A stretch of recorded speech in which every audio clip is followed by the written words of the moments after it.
ڕۆژی حەڤدەی تشرینی دووەمی هەموو ساڵێک بە ڕۆژی جیهانی قوربانیانی ڕووداوی هاتوچۆ دیاری کراوە. بەپێی ئامارەکان ساڵانە زیاتر لە 4,000 ڕووداوی هاتوچۆ لە کوردستان ڕوو دەدەن و 500 کەسیش بەهۆیانەوە گیان لەدەست دەدەن. ئەفسەرێکی هاتوچۆی هەرێم زۆرینەی ڕووداوەکانی هاتوچۆ بۆ خێرایی و بەکارهێنانی مۆبایل لە کاتی شۆفێریکردندا دەگێڕێتەوە. ساڵانە زیاتر لە 4,000 ڕووداوی هاتوچۆ تۆمار کراون کە بوونەتە هۆی گیان لەدەستدانی زیاتر لە 500 کەس و برینداربوونی زیاتر لە 4,000 هاوڵاتی کە بەشی زۆریان بەشێک لە ئەندامانی جەستەیان لەدەست دەبن و کەمەندام دەبن.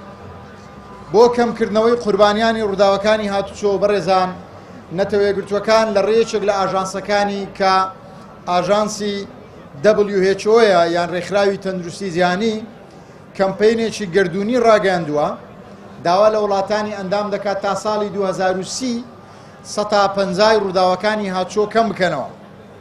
خۆشحاڵم ئەمڕۆ پێتان ڕابگەێنم کە حکوومەتی هەرێمی کوردستان تا ساڵی 2024 توانیوێتی 150 ڕووداوەکانی هاتوچۆ و تا 160 مردن و برینداربوونی سەخت کەم بکاتەوە. هۆکار زۆرن بەڵام دویان زۆر سەرچینە. یەکەم سورعات، دووەم بەکارهێنانی مۆبایل. بەداخەوە لە ڕێگەبانەکان دەبین خەڵکێکی وا هەیە سەرکێشی دەکا بەڕاستی سورعاتە چوا لێ دەخوڕی کە سوور دەزانی تووشی ڕووداوی هاتوچۆ دەبێتن. جگە لەوەش بەکارهێنانی مۆبایل بەڕاستی ئەوە شۆکارێکی سەرەکیە بەپێی ئەو ئامارانی کە ئێمە بۆمان دێ لە شارەکان. بەکارهێنانی مۆبایل ئەوەیە کە دەبێتە هۆی ئەو هەموو حادیسەیە کە دەبینین لە ڕێگەبانەکان ڕوویانداوە. ئەرک و بەرپرسیارەتی دەکەوێتە سەرتاک بە تاچی هاوڵاتیان و شۆفێران بۆ خۆپاراستن و کەمکردنەوەی ڕووداوەکانی هاتوچۆ.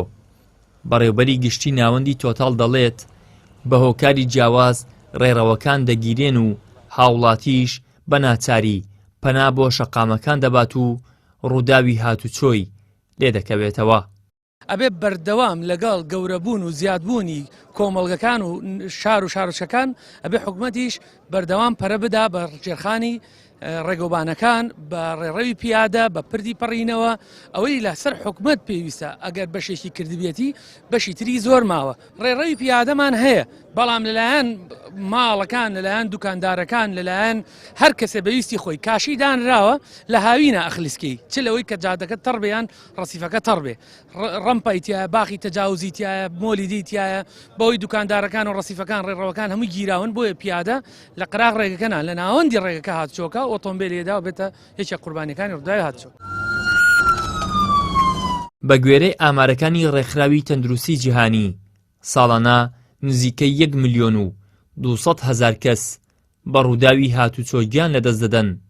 ئەگەرچی لەسەر ئاستی جیهان چاڵاکی جۆر بە جۆر لەم هەفتەیەدا بۆ بڵاوکردنەوەی هۆشیاری و کەمکردنەوەی ڕووداوەکانی هاتوچۆ بەڕێوە دەچن، بەڵام هێشتا ئاماری قوربانیانی هاتوچۆ بەرزن. ئیدریس محەممەد، کەناڵی ئاسمانی پەیام، هەولێر.